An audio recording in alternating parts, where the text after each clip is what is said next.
ত্রয়োদশ সংসদ নির্বাচনে সংসদীয় আসনের সীমানা নির্ধারণে ১৬ জুলাই ৯ সদস্যের বিশেষায়িত কমিটি গঠন করে নির্বাচন কমিশন। কাজ শেষ করে এরই মধ্যে প্রতিবেদন জমা দিয়েছে তারা। সে প্রতিবেদন বিবেচনায় নিয়ে ১৬১ আসনের সীমানা বহাল রেখে ৩৯টি সংসদীয় আসনের ক্ষেত্রে পরিবর্তন আনার প্রস্তাব করেছে নাসিরউদ্দিন কমিশন। আর ৩০০ আসনের এই সীমানা সংক্রান্ত খসড়ার ওপর দাবি আপত্তি থাকলে তা জানাতে হবে ১০ আগস্টের মধ্যে।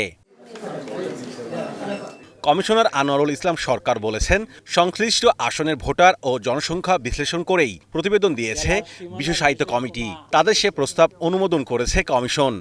প্রত্যেকটা আসন ভিত্তিক একবারে থরলি আমরা পরীক্ষা নিরীক্ষা করেছি।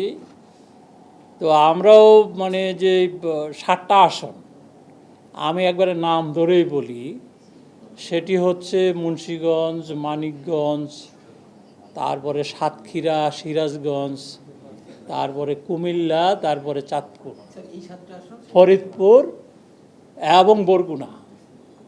এই আসন ওনারা আবেদন করেছিলেন যে একটি আসন কমানো হয়েছে সেই আসনগুলো ফিরে পাওয়ার জন্য। কিন্তু আমাদের যে ক্রাইটেরিয়া অর্থাৎ 2021-এর যে ডিলিমিটেশন আইন, সেই ডিলিমিটেশন আইনে জনসংখ্যার একটা বিষয় আছে, ভৌগোলিক অবস্থার বিষয় আছে, প্রশাসনিক ব্যবস্থার বিষয় আছে। এই ক্রাইটেরিয়াতে গিয়ে আমাদের ইচ্ছা ছিল যে সবকটা আসন আমরা ফেরত দেওয়ার চেষ্টা করেছি জানে প্রাণে, আমাদের সর্বোচ্চ চেষ্টা ছিল। কিন্তু ওই ক্রাইটেরিয়াতে আমরা টেকনিক্যাল কমিটি এই ক্রাইটেরিয়াতে তারা ওইটা দিতে পারেনি। এখন বাগেরহাটে সংসদীয় আসন 4টি আর গাজীপুরে সে সংখ্যা 5টি। নতুন প্রস্তাবে বাগেরহাটে 3টি ও গাজীপুরে আসন হচ্ছে 6টি।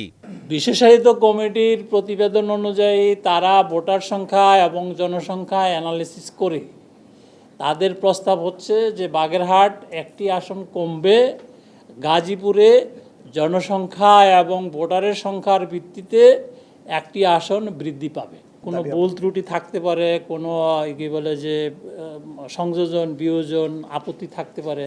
সেই আপত্তিগুলো আমাদের যেই ডিলিমিটেশন আইন 2021-এর 6-এর 3 এবং 4 উপধারা অনুযায়ী আমরা আপত্তিগুলো নিব এবং আপত্তিগুলোর ভিত্তিতে আমরা আসন ভিত্তিক শুনানি নিব। শুনানি গ্রহণের পর যদি চেঞ্জ বা সংযোজন বিয়োজনের প্রয়োজন মনে করে কমিশন, তখন চূড়ান্ত একটা গেজেট নোটিফিকেশন করে আমাদের 300 আসন ফাইনাল করা। সংসদ নির্বাচনের ভোট আয়োজনের আগে সীমানা নির্ধারণ অন্যতম সাংবিধানিক দায়িত্ব। প্রতিবারই নির্বাচনের আগে এই কাজ করে থাকে নির্বাচন commission. Mahmudul Hasan, star news, Dhaka.